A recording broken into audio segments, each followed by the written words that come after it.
Eso hay que seguir el caso Stornelli, porque con el caso Stornelli vamos a toda la política latinoamericana. Es casi la telenovela drástica, por supuesto, de la política nuestra, que afecta fundamentalmente este objetivo de construcción permanente que hemos tenido los movimientos populares, que es la unidad de la patria grande.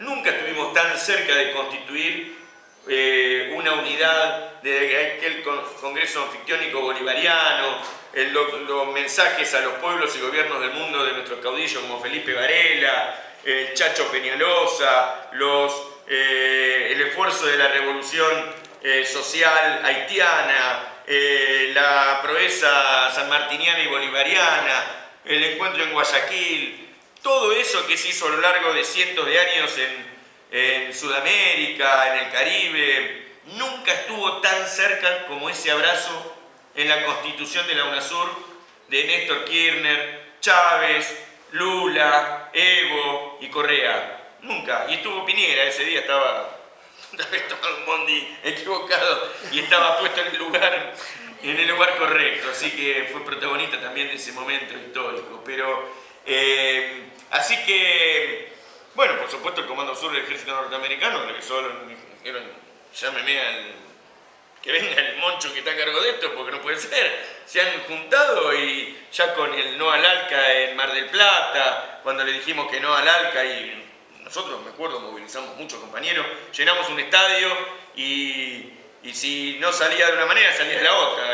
Era por la buena o por la mala, pero nosotros ese día había la voluntad popular, no solamente en la Argentina, sino en buena parte de Sudamérica, decía que no podíamos ser parte de un área de libre comercio con Estados Unidos. Así que estuvimos muy cerca y constituimos al primer presidente latinoamericano o sudamericano, que fue Néstor Kirchner, que fue el primer secretario general de la UNASUR, para lo cual nosotros los argentinos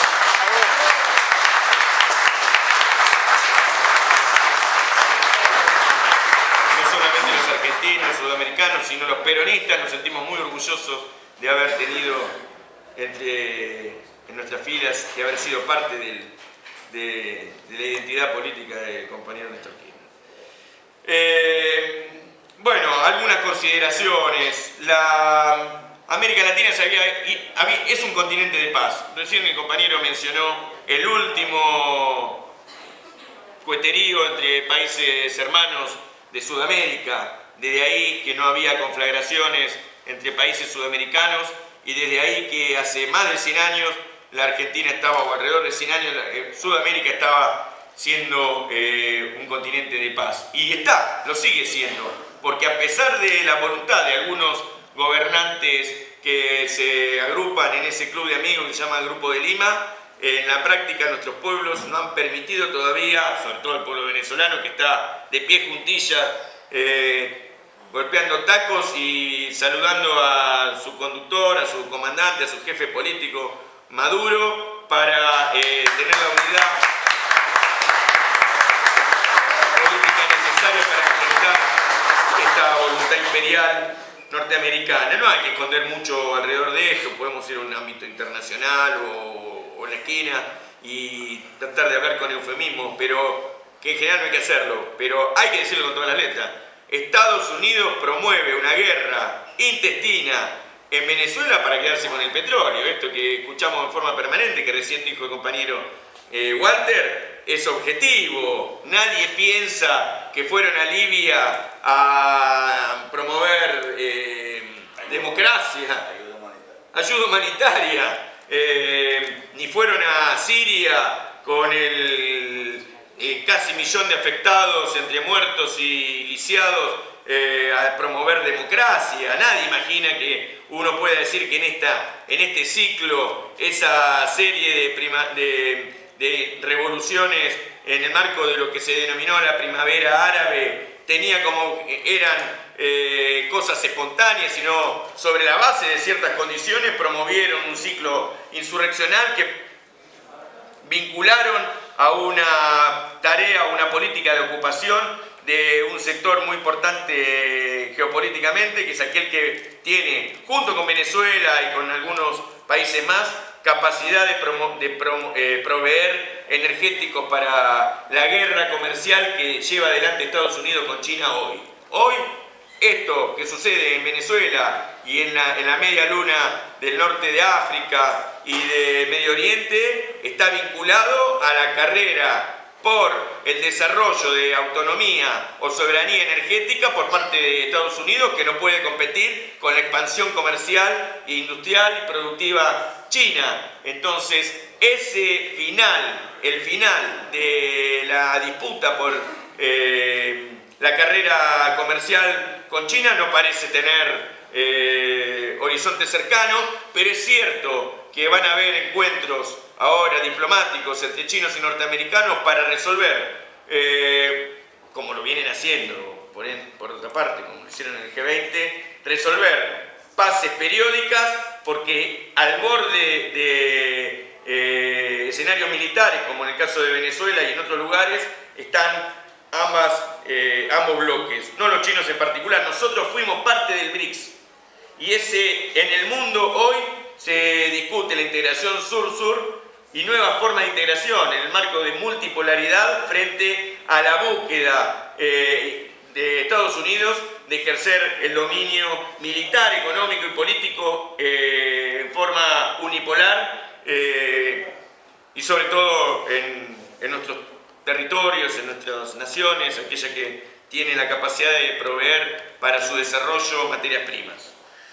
Termino acá entonces diciendo que además de ser un continente de paz, el continente sudamericano, y de haber tenido hoy Venezuela el aval de la mayoría absoluta de países de las Naciones Unidas, por eso que hoy las Naciones Unidas, cosa que no vemos muchos en los medios de comunicación de la Argentina, que son todos parte de la política de instalación de Guaidó, las Naciones Unidas han promovido el diálogo y la mediación, la conciliación, el arbitraje de este conflicto, que es un conflicto ya no solo de sectores internos de la sociedad venezolana, sino fundamentalmente entre el gobierno, el único gobierno legítimo, que es el gobierno de Maduro en Venezuela, y Norteamérica, que se ha expedido a partir de su vicepresidente en primer orden, Mike Pence, que llamó a la insurrección, y posteriormente Trump, que dice que todas las opciones están sobre la mesa. Ese es la verdadera mesa de la discusión que hay en este momento en el conflicto venezolano. Bueno, termino acá porque así vamos a escuchar al compañero embajador general del ejército venezolano. Ya no, bien. Termino diciendo que hubo que voltear la UNASUR. Porque la UNASUR había puesto en marcha un Consejo Sudamericano de Defensa que era una barrera contra la agresión imperial en la forma que fuera posible. En forma pacífica es solamente la primera parte, la etapa de la política, y después, como la violencia o la guerra, la extensión de la política por otros medios.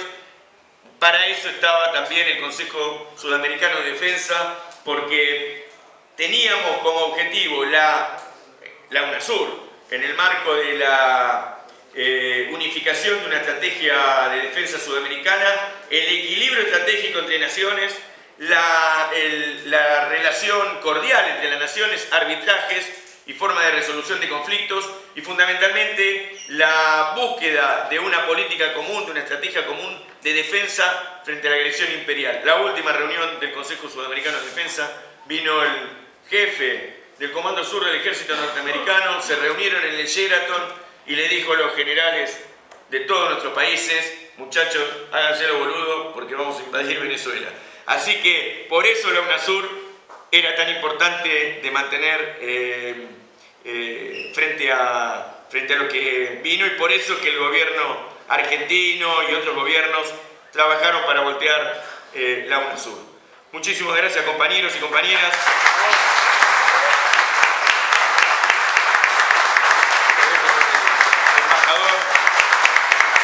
A quien le agradezco, al embajador el honor, el orgullo de compartir con nosotros un momento de reflexión.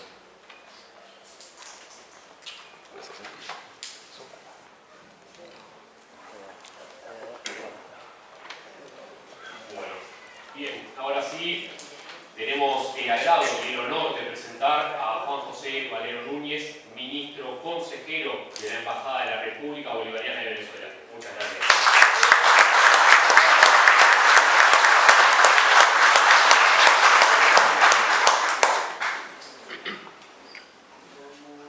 Buenas tardes, compañeros. Buenas tardes. De verdad que un honor para mí estar en este momento compartiendo en este espacio justo que son tan importantes con estos compañeros. De verdad agradezco mucho estos momentos de reflexión y estos pases históricos hasta internos, ¿no? Que son importantes y que les comento que no puedo hablar de eso porque soy diplomático, pero como me gustaría hablar un poco también de las realidades del país donde estamos actualmente, ¿no?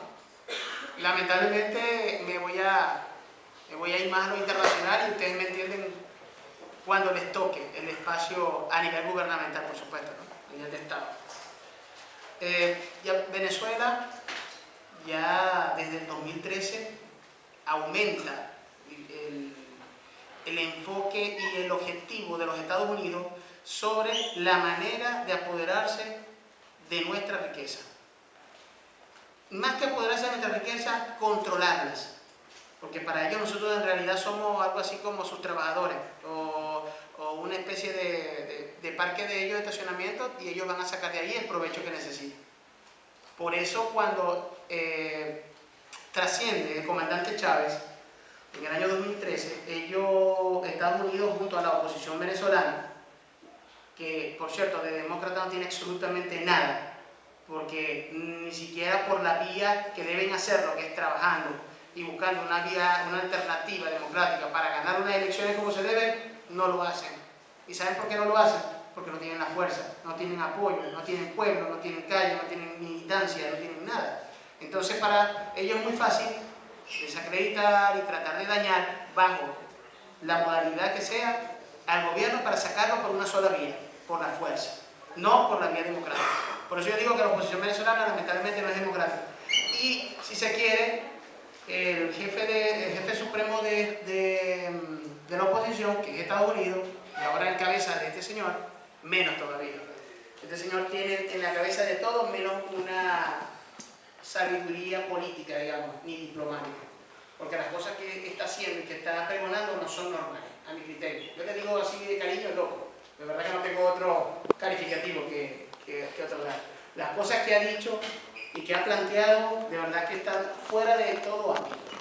Pero más triste es ver cómo otros países hermanos están secundando las locuras del señor, prestándose a todos los designios por distintos tipos de intereses, aprete o simplemente semejanzas en el tipo de modo de producción, de líneas políticas, de idealismo, qué sé yo, no sé ni cómo llamarlo, porque yo creo que el neoliberal no tiene ni siquiera un idealismo propio, ¿no? Solamente tiene una sola causa que es el tema capitalista, buscar dinero, explotar, hacerse rico, nada más, lo demás no le interesa.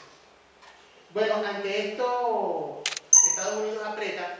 2013, 2015 Obama con el decreto ese nefasto que hizo en contra de Venezuela, que supuestamente somos una amenaza inusual a la seguridad de los Estados Unidos, es el preámbulo que abre para dar la facilidad de una posible intervención, antes de llamarlo invasión como tal, que al final sabemos que era una invasión, lo que pasa es que con otro título. Esta intervención obviamente les va a permitir a ellos colocar, como lo hacen siempre, como lo han hecho ya históricamente, colocar al presidente que a ellos les interesa que esté, para ellos poder hacer los negocios que ellos tienen que hacer. Ellos preparan guiones. Bueno, muchas veces ya Atilio, la misma Estela, cuando explicó el tema de la Operación Cóndor, lo explicó muy bien. El guioncito existe y lo han actualizado, lo han modernizado. Ahora con nuevas tecnologías, obviamente, pasan de ese modelo que tenían a uno mucho más moderno, más pasivo, donde no se utiliza una sola bala, pero sí mucho Twitter, muchas redes sociales y ese tipo de cosas, que permiten, por supuesto, destruir la imagen de lo que sea, del mundo. Y eso es más o menos lo que tiene Venezuela en este momento. con la diferencia que ahora que toma Trump, ya no Obama, Trump sí es más visceral, se quita la máscara y dice de una vez, si no puedo lograrlo por la vía que tenemos, que es la vía esta mediática, lo voy a atacar por la otra vía, que es directamente una inversión militar. Nosotros no la hemos, como país, no la hemos descartado. Tenemos movilización y total de seguridad en el país. ¿Por qué? Trump, como mencionaron mis compañeros, ha colocado como opción, y cada vez que le preguntan dice, todas las opciones están en la mesa. Entre eso está, por supuesto, la invasión militar. Pero resulta que aquí lo que está pasando es lo contrario. A Trump se le están acabando las opciones. Se le están acabando las opciones porque ya las está agotando, el guión se le está agotando, se está quedando sin páginas. Y todo lo que está haciendo en contra de Venezuela le está fallando. Entre eso está desde el terrorismo a nivel interno hasta los intentos por la vía, entre comillas, diplomática y los espacios que trataron de ganarnos. Sigue muy lejos.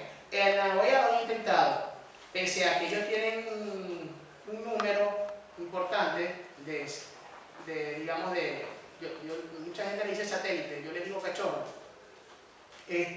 tratando de que la OEA impulse más acciones en contra de Venezuela, no lo han logrado hasta este momento. Sin embargo, no pierdan de vista que ya Estados Unidos apretó a la OEA y le dijo, si no hacen algo más contundente, le quito los recursos que tengo asignados para la OEA. Ya se están metiendo con el salario de Almagro y con los de los demás, así que ya el 28 se van a lanzar una nueva, a ver si en esa lo logran hacer. Por supuesto, con la ilegitimidad siempre debajo de la mano. O sea, porque son incapaces de hacer las cosas como dice la normativa interna, el protocolo interno de la OEA. Que no lleva ninguna votación y mucho menos de un tipo de problema como es el reconocimiento de un Estado, que ni siquiera está en los estatutos de la OEA, porque la OEA no es quien para reconocer o no un Estado. Entonces tratar de sacar a la delegación venezolana y meter a la del títere de Guaidó. Y lo van a intentar hacer además con una minoría simple, es decir, más de 50 más 1. Y eso es ilegal. Se hacen las elecciones con las 2/3 partes, igual que en Naciones Unidas. En Naciones Unidas, todos los escenarios que se han planteado han ido 2 veces, nos han llevado al Consejo de Seguridad. No han podido hacer nada. Ni siquiera un documento lo han registrado. Intentaron hacerlo aquí en Argentina, hace menos de una semana en La Pava. Trataron en La Pava 40, que además fue una vergüenza todo lo que pasó ahí, y lo tengo que decir, porque quieren usar este espacio para tratar de nuevo de legitimar a la representación de Venezuela ante Naciones Unidas, aprovechando que el grueso de los 194 países no estaba acá, sino que estaban un poco más de 100. Ante ese escenario, y siendo el presidente de Argentina, podría fácilmente decir que ahí había más de 50 más 1 y pudieran haber logrado el objetivo, pero la presión que hicimos y nuestros aliados no logró ese objetivo. Sin embargo, se tiraron una declaración al final del evento, también fuera de lugar, y también, que es una vergüenza, de un representante del Grupo de Lima y tal, pero más de 8 países levantaron la mano para intervenir a favor de Venezuela y dejaron bien claro que Venezuela no está sola y que además estos no son los espacios ni Naciones Unidas ni la OEA para este tipo de cosas. Justo ayer, ganamos otra vez en la ONU, que también es un organismo especial de Naciones Unidas en Irlanda, y volvimos a tener una victoria. Allá nuestra representante dio la cara por Venezuela, así como la dimos nosotros acá, y volvimos a ganar ese espacio. No han podido a nivel diplomático vencernos en ningún espacio. Ahora, se van a lanzar de nuevo al 28 en la OEA, a ver si lo logran. A la par, se van a la parte interna, terrorismo. Están intentando de preparar células terroristas, preparar mercenarios que vienen de distintos países, meterlos por la frontera, ya incluso lograron meter algunos, armamento. En estos días ustedes vieron una noticia, pero lo que pasa es que es muy fácil, como dicen los compañeros, los medios hegemónicos, te dicen, bajan contra Nicolás, que está metiendo presos, se lo advertimos a la gente que trabaja con Guaidó. O sea que el tema que trabaje con este señor, que para nosotros no es más que un diputado, ni siquiera presidente de la Asamblea, diputado, ya se lo explico por qué. Este señor, todos los que trabajan con él tienen entonces una impunidad inmediata. Aparte que tienen un fuero especial inventado, no sé, ficticio, no sé, tridimensional, no sé cómo llamarlo. Porque entonces no nos podemos meter con ellos, pueden matar, traficar armas, preparar terrorismo, preparar golpes de Estado, y una cantidad de cosas, y nosotros no debemos hacer nada porque Trump y sus aliados nos dijeron que no pueden tocar a nadie cercano a él. ¿Quiénes son? ¿Quién tiene la potestad? Ni siquiera la Carta de Naciones Unidas lo establece. Ningún país en el mundo puede, primero, ordenar un Estado, puede designar un gobernante, puede designar gobiernos, lo mismo la Carta de Naciones Unidas lo dice, y menos interferir en los asuntos internos del país.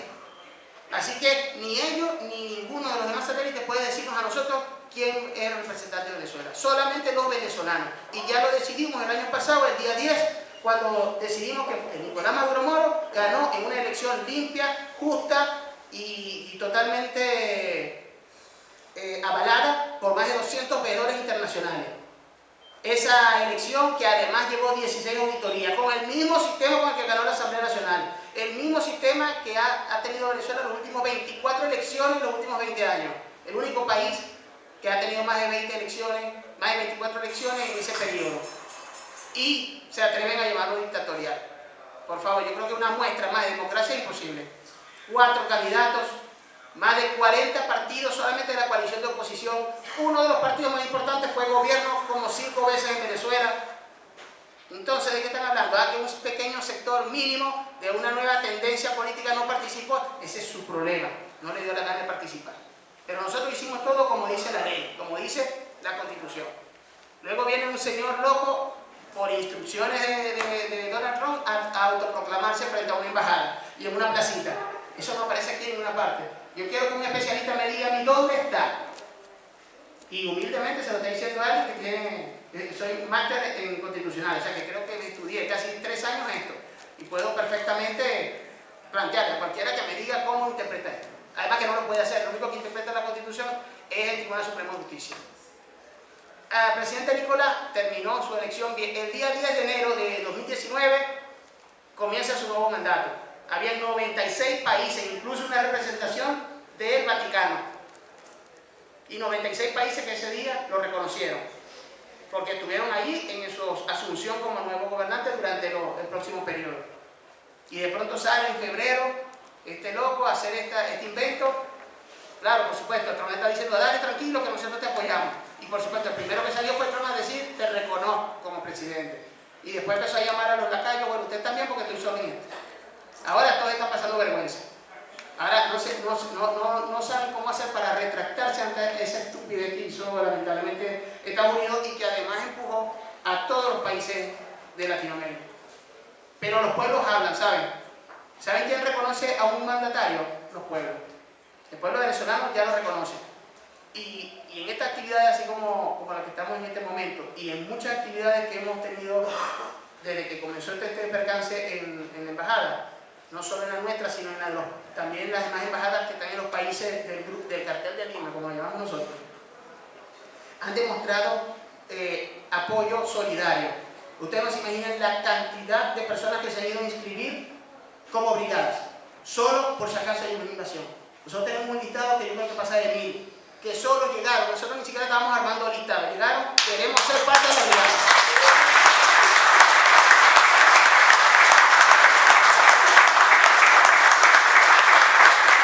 ¿Saben cómo se llama eso?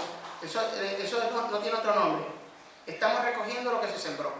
¿Y qué fue lo que sembró Venezuela? Amor, integración, solidaridad. Que los recursos de nuestro país no eran solamente para nosotros, para los gringos. Los recursos son de América, de la América del Sur, como decía el comandante Chávez. Y por eso él se preocupó tanto en que la verdadera cooperación sur-sur, que por cierto fue un documento que nació aquí en Argentina hace 40 años, de verdad hiciera el efecto que tenía que hacer. La creación de toda esta cantidad de entidades multilaterales que iban con este destino, inclusive la misma UNASUR, iba precisamente con eso, darle un vuelco a ese fin mismo que tiene, que lo tenía el mismo Mercosur, que lo único que quiere es negocio con los gringos, negocio con los europeos. ¿Para qué? Si nosotros solo somos una potencia regional, tenemos todo para ser la potencia más poderosa del mundo. Tenemos los recursos que ellos no tienen, que por eso es que tienen la vista hacia nosotros. ¿Por qué no tienen la vista hacia Haití, que la está pasando tan mal? La misma Colombia que la está pasando tan mal. Hicieron un concierto de estúpidos allá que para recoger fondos de Venezuela y lo hicieron en una provincia colombiana que es una de las más miserables que tiene Colombia.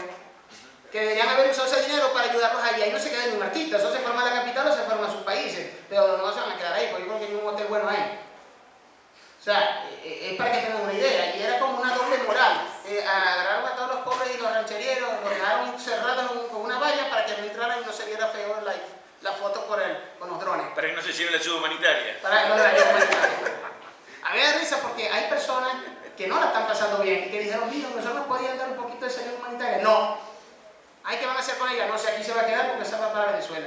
Pero si ellos saben que Venezuela no va a entrar, no es mejor que se la den realmente a quien la necesita. Eso es lo que deberían de ser. El único presidente, solo un presidente puede pedir ayuda humanitaria. Nuestro presidente no la ha pedido. Lo que sí estamos pidiendo es que nos liberen los recursos que nos robaron, que nos robó Estados Unidos. Nos tienen más de 1.200 millones de dólares represados de manera ilegal. Las naciones, Reino Unido, en el Banco de Inglaterra nos tiene más de 2.000 millones de dólares en oro represado. Que lo liberen. Con ese dinero no necesitamos andarle recibiendo nada a nadie. Vayan a darle la ayuda humanitaria a Haití, a Honduras, que la necesitan, a la misma Colombia y a otros muchos países que no quiero mencionar, pero que ahorita la están pasando mal. En los barrios que eran Buenos Aires. No quería decirlo porque estoy acá pero está bueno. Claro, o sea, es una realidad que te explota en la cara. Sí, que tenemos hiperinflación. Bueno, yo creo que eso... Ustedes saben más de eso que yo, ¿no? Lo que es la hiperinflación. Yo no estoy diciendo nada, pero es así, es así. Fíjense la doble moral. Queremos ayudar a Venezuela y vamos a darle 20 millones de dólares en ayuda humanitaria, dice Trump, de nuestro dinero. O sea, descarado, si nos deben 1.200 millones, suéltalo. La empresa petrolera venezolana que está en Estados Unidos, Cisco, este payaso viene y le dice, está embargada por los bienes de PDVSA, que valen 7.000 millones de dólares. ¿Usted cree que una empresa petrolera vale 7.000 millones de dólares? ¿Ustedes saben cuánto vale nuestra empresa ya? Pasa más de 100.000 millones de dólares. Porque la inversión que se hizo, bueno, no se pueden imaginar en los niveles en que está. ¿Qué significa eso? Que ya la tasaron, como dicen ustedes aquí en Argentina. Que ahora dieron un precio. Si ellos llegaron en un mundo paralelo, inhóspito y de mentira, de tipo Netflix, a ayudar a ganar el gobierno, lo primero que van a hacer es vender a Estados Unidos, bueno, como la empresa está en decadencia, le vamos a dar 4.000 millones y van bien. Y aparte de la concesión por 200 años de los terrenos petroleros para sacar nuestro petróleo. Eso es lo que va a pasar. Ya está, le colocaron un precio a nuestra industria. Y lo mismo quieren hacer a nivel mundial. Pero no se la vamos a hacer fácil. Acá, eso sí lo puedo decir, están intentando, buscando la vuelta. Bueno, pero siguen intentando. Pero acá no vamos a entregar nuestra empresa petrolera porque esa es del pueblo venezolano. Esa empresa está allí y estuvo aquí por muchos acuerdos que incluso beneficiaron mucho a los dos países. Ustedes lo saben que estuvieron durante todo los gobiernos pasados, las importantes inversiones que se hicieron, incluso se desarrollaron. Bueno, ahí está el astillero. El astillero tenía 100 trabajadores y actualmente tiene 3.000, gracias a los barcos que nosotros les mandamos a hacer. Que aparte le iba a servir a Argentina para proyectarse como la vanguardia de la tecnología y de la fabricación de barcas petroleras. Pero no nos las quieren entregar, desde hace como 2 años. ¿Por qué no nos las quieren entregar? Y ahora incluso le dijimos, vamos a hacer algo, como le falta dinero, que se desapareció porque el barco fue pagado 100%. Son 2 barcos grandes, enormes, y ya se pagaron. Uno se pagó más de 100 millones de dólares completo, y ya tienen que haberlo entregado desde el año pasado. Entonces, no, que le faltan cosas para colocar el barco. Vamos a hacerlo, nosotros le damos el dinero, no lo quieran. Ahora no podemos meter más dinero para nosotros liberar los barcos. Pero no lo van a liberar. ¿Saben por qué no lo van a liberar? Primero, porque esa idea nació bajo la mano de esos 2 grandes, Néstor Kirchner y Hugo Chávez. Los 2 grandes.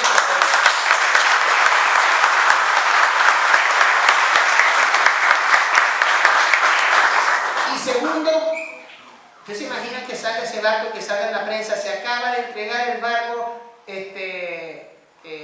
bandera del gobierno de Hugo Chávez con Néstor Kirchner, valorado más de 100 millones de dólares y además que se llama Perón? Está bien, bravo. El segundo menos, porque el segundo se llama Juan Zurbuy, así que este menos lo van a entregar. Bueno, yo supongo que por ahí, sin decir nada malo que me compete, por ahí supongo que en diciembre nos lo estarán entregando.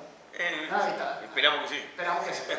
Tenemos la esperanza puesta que en diciembre nos lo van a entregar. Yo no estoy diciendo nada. ¿Sí? comentando solamente.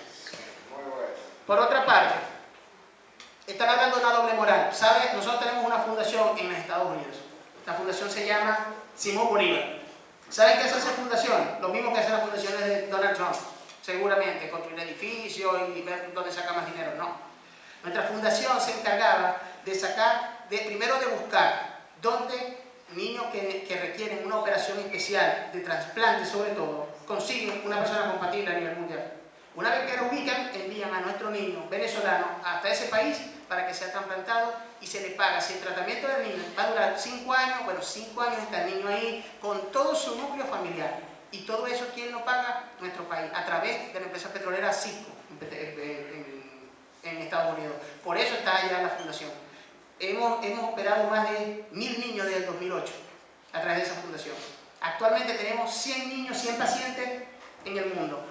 Argentina no escapa de eso. En Argentina tenemos 6 niños. Que cualquiera de ustedes, incluso hasta si hay por ahí algún infiltrado, ojalá de la derecha que esté por ahí, algún periodista, está bueno, vete para el hospital italiano y le pregunta al director sobre los casos de los 6 pacientes, que le pregunte quién le pagó el tratamiento durante esos años. Ahí tenemos niños que tienen hasta 4 años, que están haciendo en este momento, de los 6 pacientes que tenemos, uno que falta por trasplante, que está dializando porque está esperando todavía el momento para hacer el último trasplante, y los demás, que incluso hay una niña de 12 años que rechazó y está mal, está en un tratamiento especial. Lamentablemente nos quedamos sin recursos porque bloquearon las cuentas.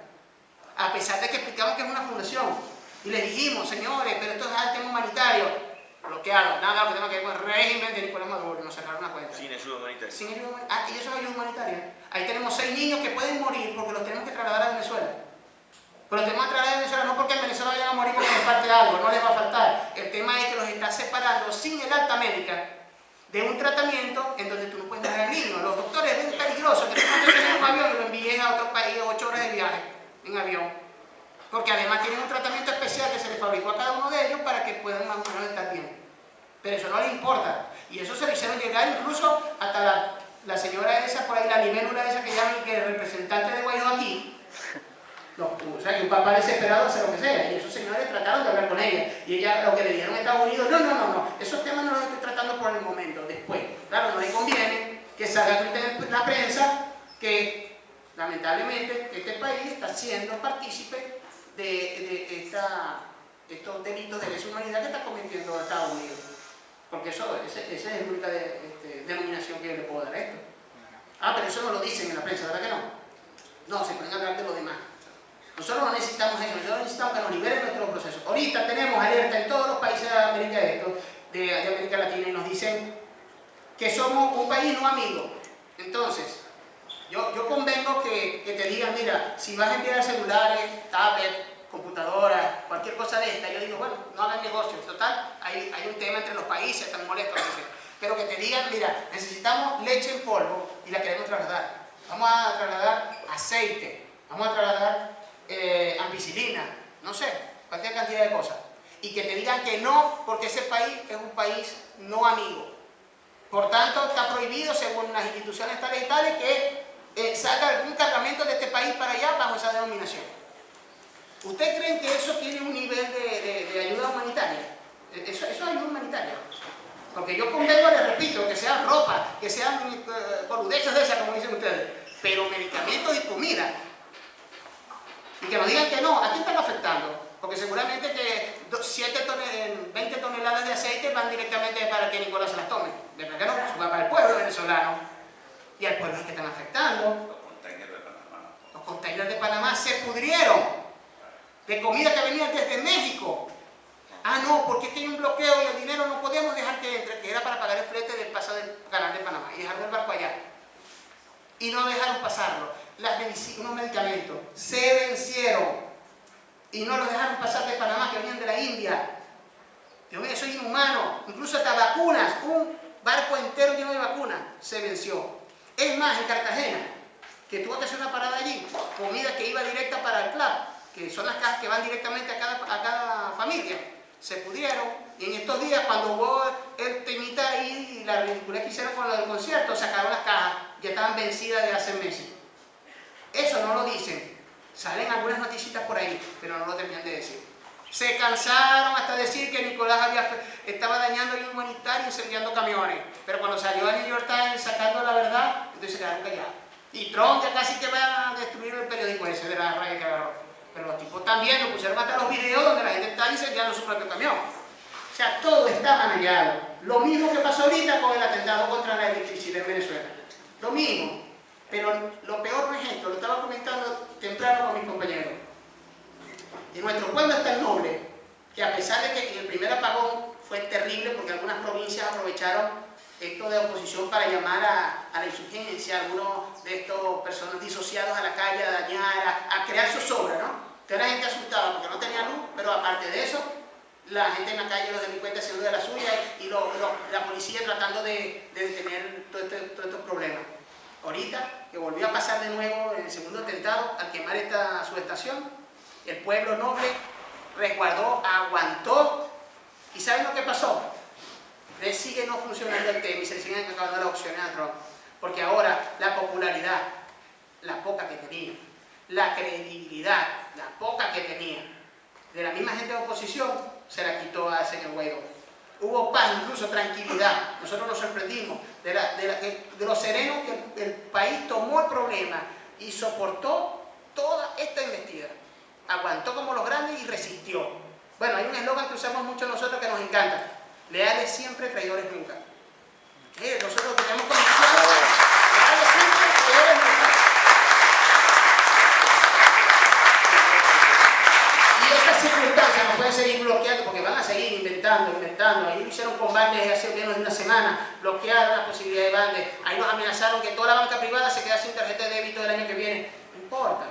Sigan haciendo lo que están haciendo. Nosotros, mientras tanto, vamos poco a poco como las hormigas, vamos lentamente acelerando el paso a una reconstrucción completa de nuestra economía, ayudado y respaldado por estos grandes como son Rusia, que le doy un agradecimiento enorme porque incluso hasta durante las actividades que tuvimos en Naciones Unidas fueron los primeros que están con nosotros ahí y lo primero que dijeron: nos tenemos que parar, nos paramos, nos llevamos a los aliados con nosotros.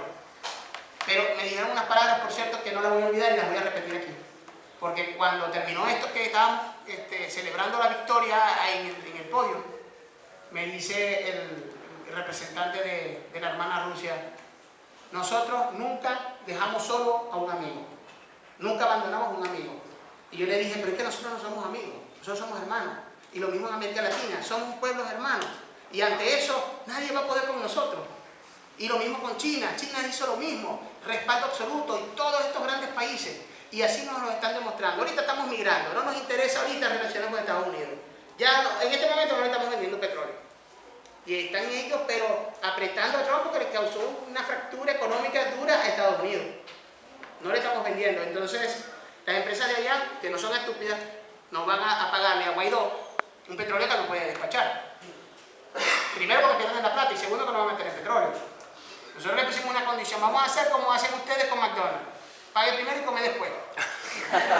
Cuando el dinero está en Venezuela le damos el petróleo, si no, no hay. Petróleo no hay. Y estamos trabajando ahora, estamos vendiendo. Ya vendimos petróleo futuro y petróleo ya de una vez con China, que vendimos a la India, que la están apretando incluso. Le estamos vendiendo petróleo, la están apretando para que no nos compre. Con Rusia, y estamos haciendo muchos intercambios. Hoy justo estábamos celebrando que llegaron medicamentos de amplio espectro, que era lo que teníamos como faltante de nuestros hermanos de China, y otros medicamentos que habían llegado hace un mes de los amigos de Rusia. Ya la India nos había despachado también, así que tenemos más o menos unos meses de tranquilidad mientras seguimos abasteciendo. Alimentos no tenemos ahorita novedad. Hiperinflación sí tenemos hiperinflación. Y es difícil que a una persona a fin de mes le llegue para comprar, pero gracias a unos planes distintos que el comandante Nicolás Maduro tiene, como son ayuda a través de un carnet que se llama Carnet de la Patria, le da unos bonos especiales que le permiten acceder a la comida, y aparte que a cada quien, a cada familia le llega, más de 7 millones de familias le llega a su cajita, a su casa, que les permite como bandear el tema, mientras empareja la economía.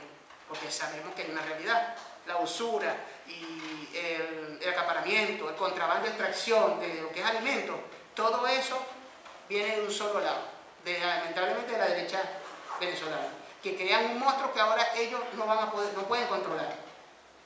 ese monstruo que crearon, estamos luchando contra eso y en algún momento va a desaparecer y la economía se va a restablecer. Pero ¿dónde no hay inflación? ¿A quién no llega a fin de mes? Si hoy yo estoy entrevistando, tenemos un listado de más de 1000 personas que quieren regresar a Venezuela. Y eso que mediáticamente dicen que Venezuela es peor que Afganistán. Yo los invito a que vayan a Venezuela y la conozcan y me digan, bueno, Atilio estuvo en estos días, muchos amigos estuvieron hace muy poco y han rodado por Venezuela, conocen la realidad venezolana. Entonces no es lo que están pintando, que se imaginan que la gente muerta en la calle, que se imaginan, no sé, un desierto, infraestructura destruida. No, tenemos ciudades normales con problemas que tiene cualquier país normal. Por el bloqueo. Por el bloqueo, obviamente, tenemos deficiencia de algunas cosas que ya no las tenemos antes. Es decir, antes tú ibas a un supermercado, un market y veías cosas importadas de todo. Hoy en día, no, más o menos lo básico lo tenemos. Pero no tenemos tantas boludeces como teníamos antes, que éramos ricos, que éramos rentistas, que teníamos de todo. Hoy en día no, precisamente por culpa del bloqueo. Y que hay faltantes de medicamentos de ciertas, sí puede ser, porque muchos, hasta los filtros que usan las diálisis son importados. Los Jacobs son importados, todos importados. Y la demanda es grande, somos 40 millones de venezolanos, imagínense ustedes lo que necesitamos para abastecernos.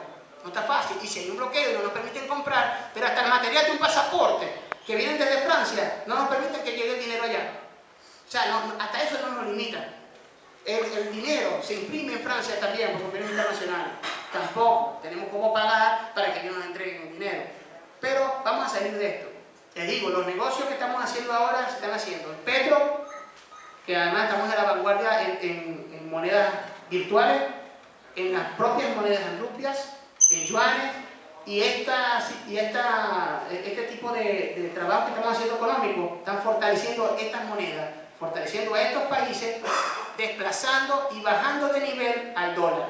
Por supuesto, cada día Estados Unidos nos va a querer más y nos va a cobrar más, porque lo estamos afectando. Cada compra y venta que hacemos de petróleo, para Estados Unidos es un golpe que lo hace bajar dentro de la cotización de su dólar. Ya no va a ser la moneda prioridad para hacer negocios en el mundo. Eso está llevando incluso, hace muy poco lo estaban trabajando, que los países entre ellos ya no van a hacer los negocios como lo hacían antes en dólares. El mismo continente asiático y parte de Europa, los van a hacer en las monedas propias, que es lo correcto. Lo que pasa es que estandarizaron hace muchos años que la moneda que prevalece para cualquier negocio viene siendo el dólar. Y eso, lamentablemente, va cuesta abajo. Si las relaciones no la arreglan, lamentablemente van a vérselas muy mal. Y el Senado estadounidense no se lo va a perdonar a todos. Acuérdense lo que decía el comandante Chávez, el que se mete con la revolución se seca. Así que no les extrañe que un día digan, miren lo que le pasó a Trump, eso lo dijo el doctor Mario Ballena en la Escuela de Derecho hace un tiempo. Bueno, no pierdan de vista esto, que quieren sacar a Nicolás, pero se va a terminar yendo Trump primero. Así le pasó al creador del Cartel de Lima. Creó el Cartel de Lima solamente para sacar a Nicolás y resulta que terminó de sacar por corrupción. ¿O no? PPK. Yo no estoy diciendo nada malo. Bueno, aparte de esto, Venezuela sigue resistiendo y va a seguir. Por ahí van a venir a lo mejor más aprietos.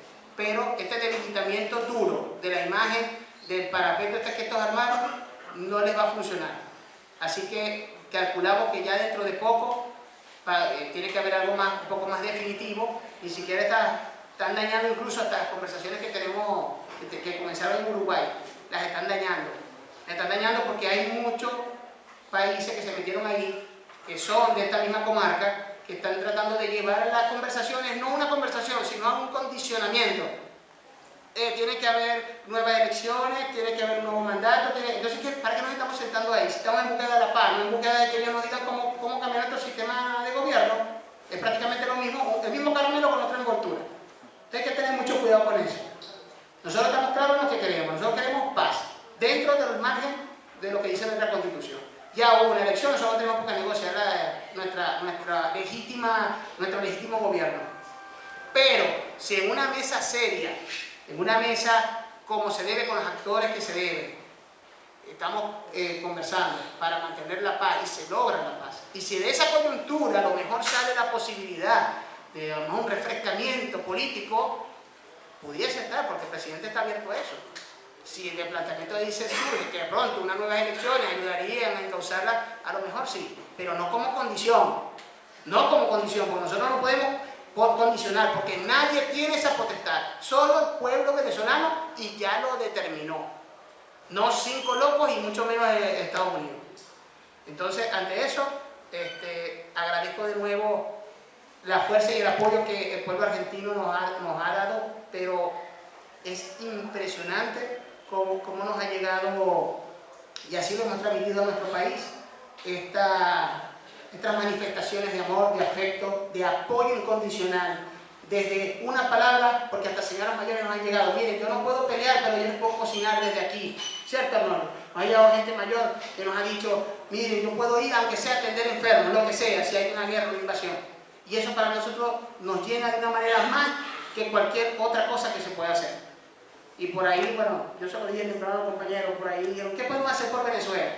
Bueno, yo no sé si lo puedo decir si mi investidura me lo permite, pero yo les dije ya nada. Y ahí les dejo de... Gracias.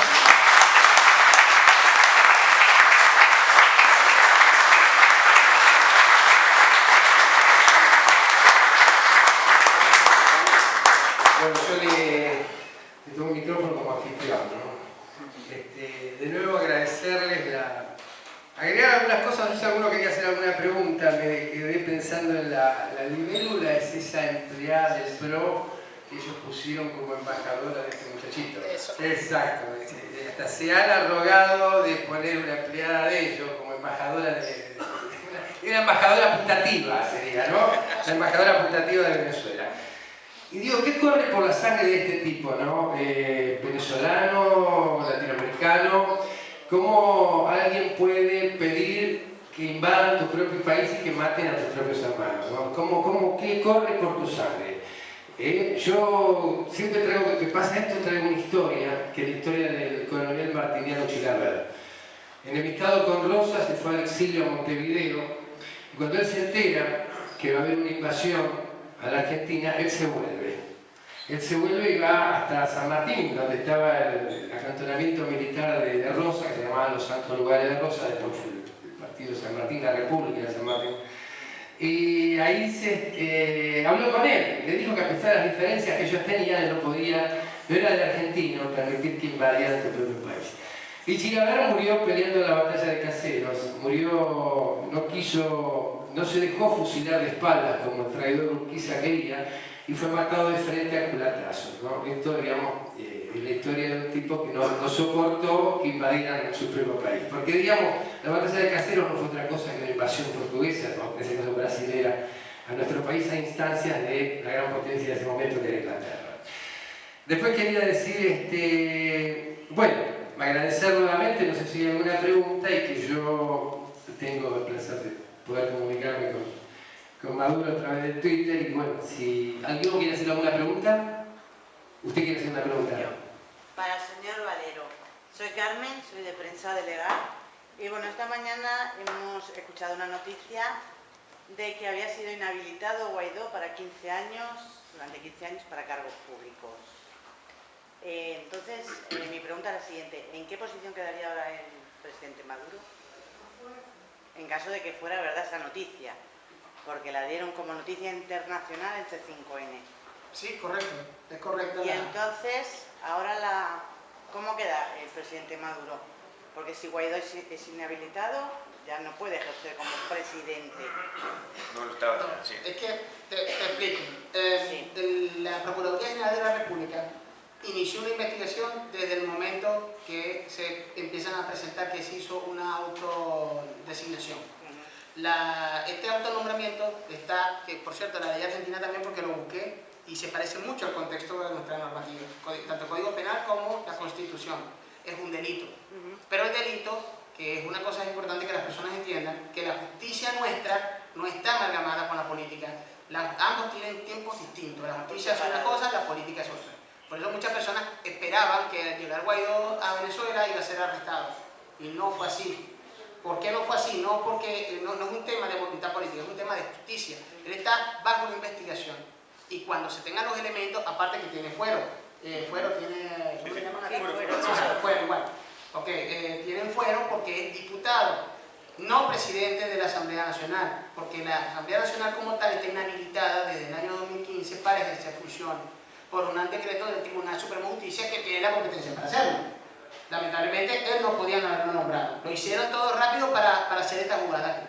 Bueno, ante esa proclamación y una cantidad de cosas que no coinciden, hubo una investigación donde hubo un crecimiento increíble de su patrimonio sin declararlo. Aquí en Argentina hacen eso y termina preso todo el mundo, ¿no?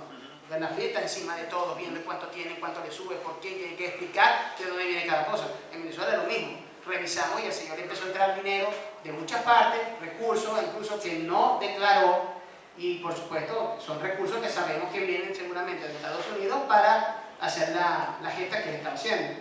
Aparte de esto, de esta violación, la usurpación de funciones es un delito también, que cuando termina el proceso disciplinario entre la Contraloría General de la República, la conclusión es o te inhabilitan o no te inhabilitan, y aparte tienes que pagar una más sanción.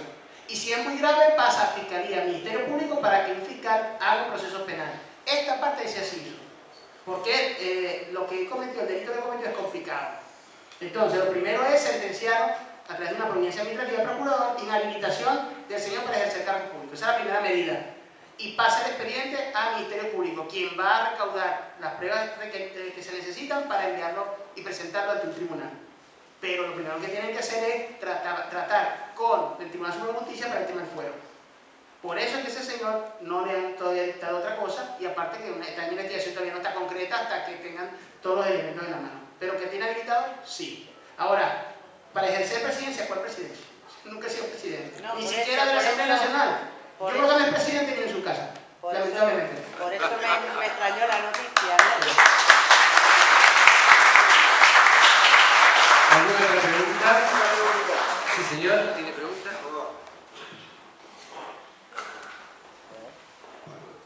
Soy médico y gracias a los médicos venezolanos, que muchos de ellos obviamente están en contra de Maduro, en este momento se puede llegar a decir que en la provincia de Buenos Aires, en 5 hospitales de la provincia de Buenos Aires, los servicios de pediatría funcionan gracias a mis compañeros venezolanos.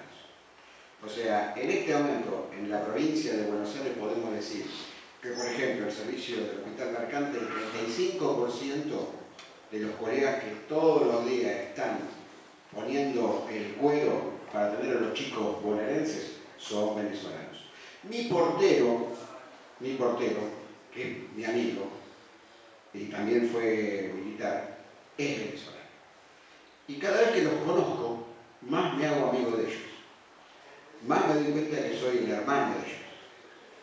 ¿Sabes por qué vine acá? Vine acá por mi portero, justamente, porque me cuida mi casa. Porque me pidió justamente si lo podía ayudar, yo que tenía contactos y esto, para renovar el pasaporte. ¿Ok? Y yo diferencio bien quiénes son gusanos y quiénes no son gusanos, porque yo personalmente soy guevarista. ¿Ok? Simplemente estoy acá en honor a todos esos colegas que son mis hermanos en la trinchera, que son mis hermanos cuidando mi casa y que están acá por algún designio divino que hace que nuestra hermandad sea cada vez más fuerte. Por eso, no hay mal que por no venga.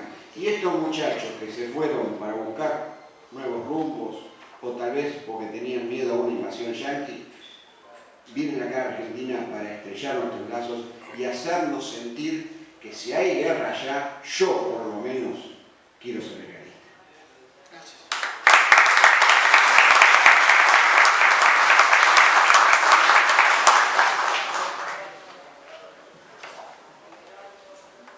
O sea que, lamentablemente, muchos compañeros, muchos compatriotas se vieron manipulados por la venta de un eslogan, de un sueño suramericano. Y fue vendido porque parte del guión norteamericano precisamente para poder ellos tener un motivo, o digamos como lo hicieron en Libia, cuando hablaron de que mataron 300 personas en la plaza de Trípoli y todavía estamos esperando el primer muerto, o la fosa, todavía no apareció ni uno. Pero ya Libia fue invadida, destruida y dividida. Y nunca le devolvieron su dinero. Qué parecido, ¿no? Qué casual. Y lo mismo pasó con los famosos búnkers con armas de destrucción masiva de Irak. Todavía lo estamos esperando. Están los búnkers, pero vacíos. Nunca hubo un arma ahí. Pero fue el motivo que necesitó Estados Unidos bajo su aliado y la OTAN para meterse, invadir, matar y para hacer todo lo que hicieron. En esa búsqueda de razones, en esa búsqueda de cumplir requisitos, era precisamente que haya un éxodo masivo, que haya una crisis humanitaria. Esos son los titulares todos los días. Crisis humanitaria, presos políticos, bueno, una gran cantidad de cosas.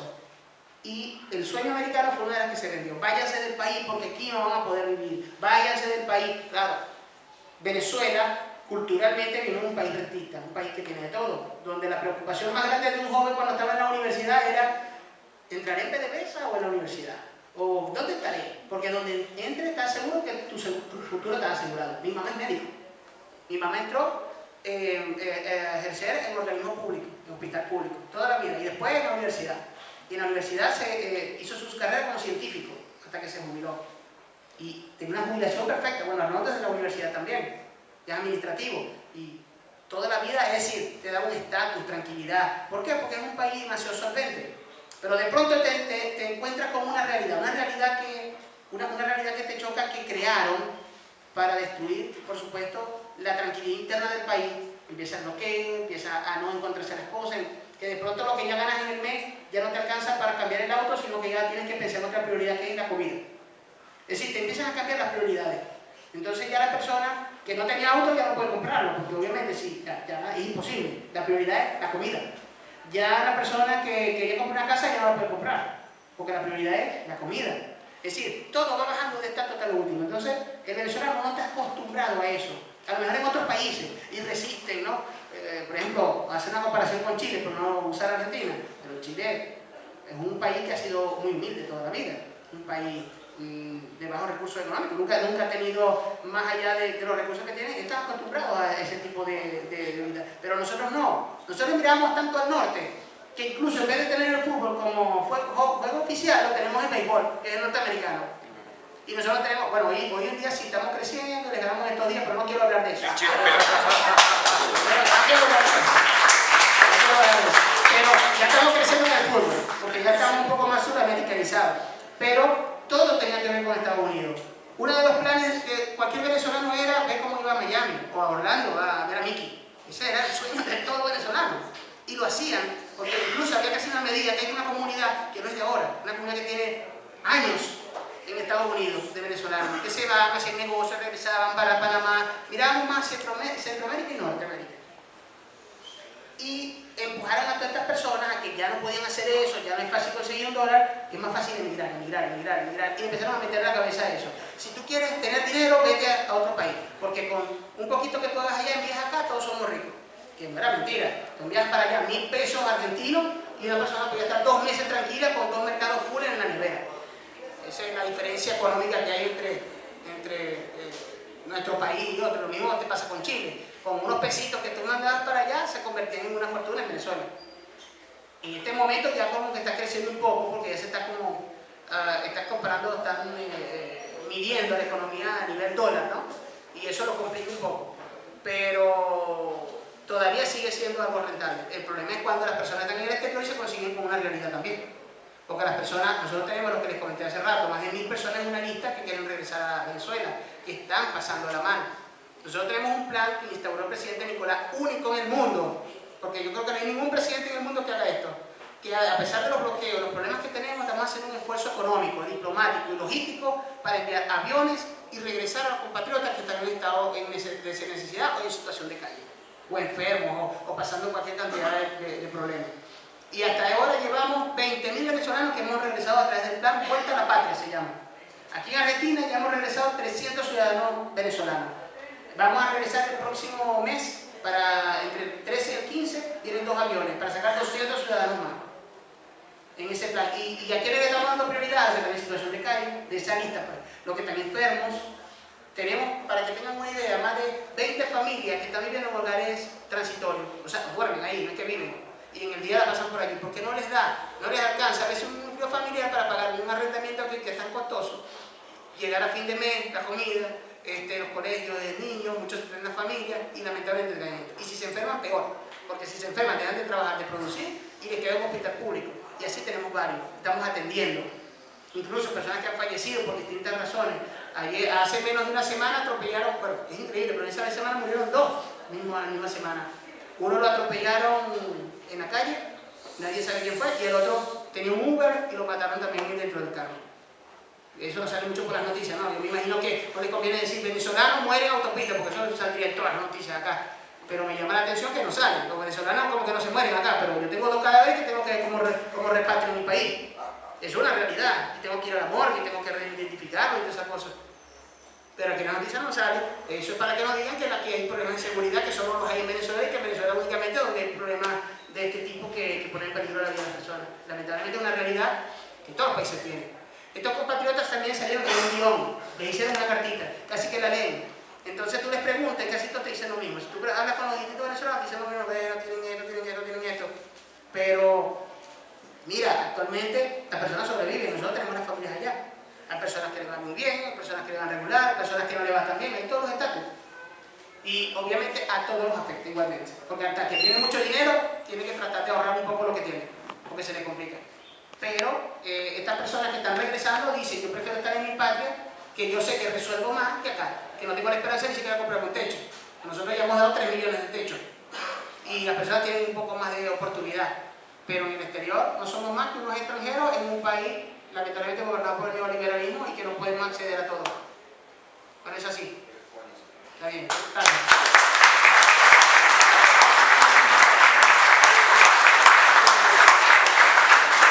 Bueno, acá íbamos para pobreza cero, me habían dicho, ¿no? Íbamos a pobreza cero, decía. Y ahora no sé qué pasó. Cas. Sí, no sé si me escuchan. Acércate así. Ah. Bueno, en primer lugar decir que me parecieron muy interesantes las 3 intervenciones, particularmente lúcida me pareció la aclaración de Walter en relación a la necesidad que tiene Estados Unidos de crear un enemigo. Ya Schmitt en el concepto de lo político había determinado que la esencia de lo político implica crear ese enemigo arbitrario en última instancia, ¿no? Sin embargo, creo atisbar cierto límite o algún peligro en el sentido de recaer en la misma lógica. Mi pregunta sería, en última instancia, ¿hay posibilidad de crear un populismo en el sentido positivo también, que yo me declaro y que Walter aclaró, pero un populismo no antagónico o que no recaiga en la misma lógica, que también es una lógica impuesta del amigo-enemigo, así como nos impusieron Mickey o Donald, por así decirlo? ¿No será que la verdadera superación está incluso en superar esa lógica del amigo-enemigo? Muy profundo. Muy profundo, muy filosófico. Pero me encanta el tema cuando toca la palabra populismo, porque nosotros la vemos con otra visión. No con la visión que quieren dar para... Sí, Yo le esclarecí populista y me parece que ella también. sí. Sí, con una Nosotros- versión positiva. Visión positiva, claro. La visión que nosotros le damos Ella a quiere Venezuela. estigmatizar. Claro. Pero está bien, porque nosotros somos populistas, sí. Pero populistas ¿en qué sentido? El populismo no como forma de gobierno, sino es como nosotros lo convertimos en lo que nosotros llamamos socialismo, que es definitivamente que todos tengan la misma oportunidad.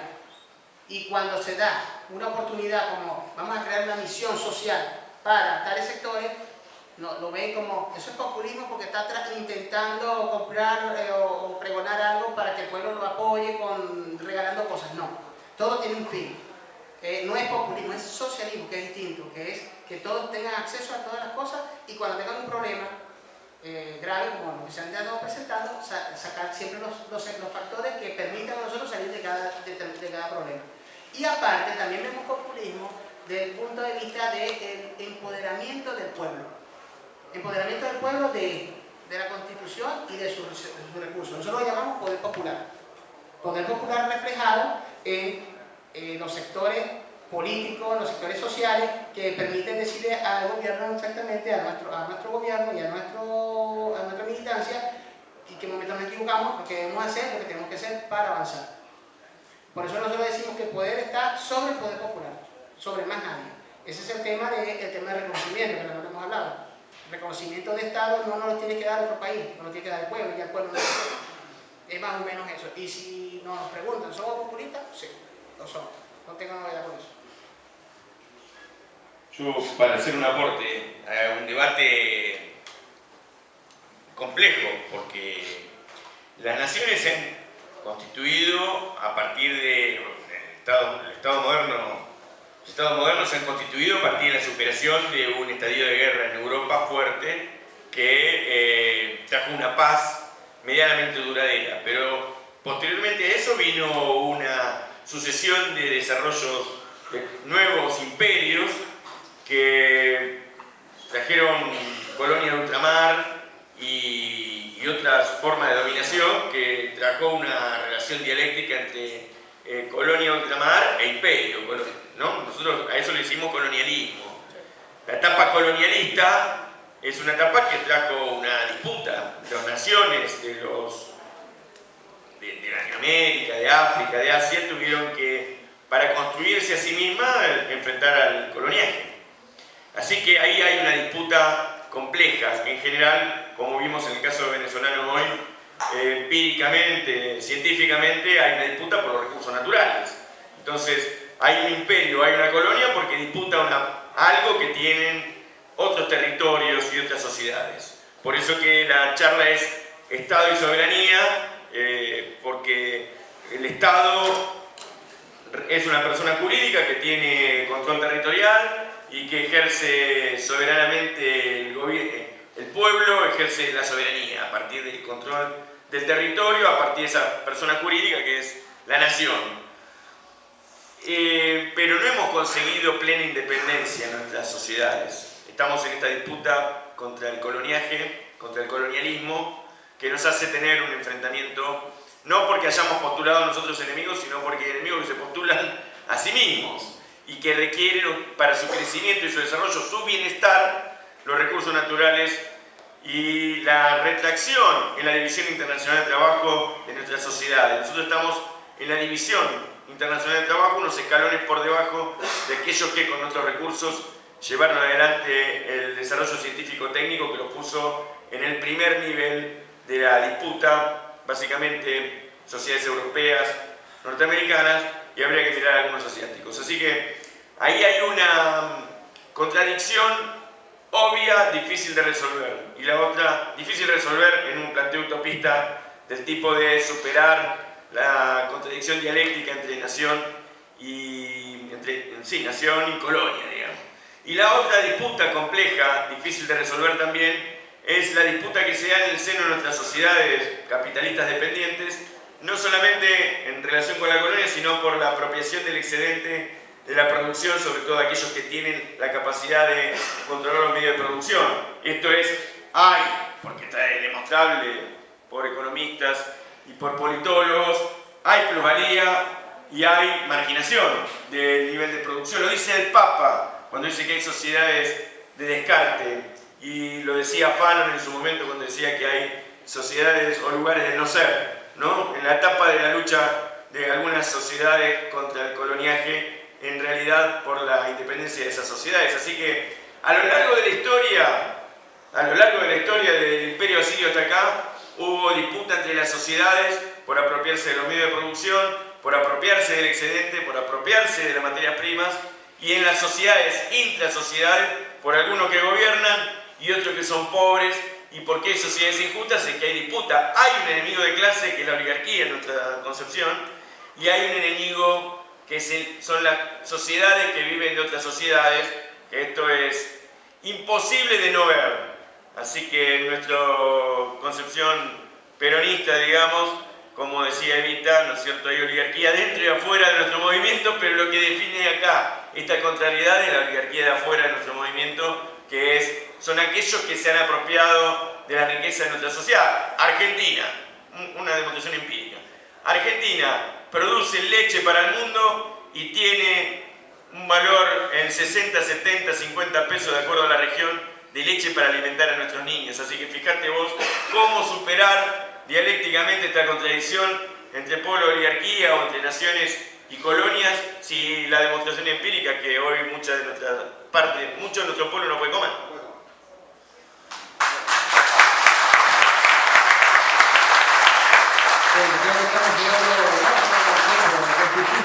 Programa de televisión, quiero entregar al próximo programa. Para cerrar lo que decía Gastón, yo creo que el debate que siempre hemos tenido entre derecha e izquierda ahora ha cambiado el título y tenemos que pensar en soberanía o colonia. muy seriamente en esto. Y bueno, para despedir a nuestro invitado de honor, los dos invitados de honor, nos ha faltado uno, quiero decir lo que siempre digo a través de mi cuenta, ¿no? Fuera Yankees de Venezuela y de América Latina. Viva Venezuela, viva el comandante Chávez, viva la revolución bolivariana.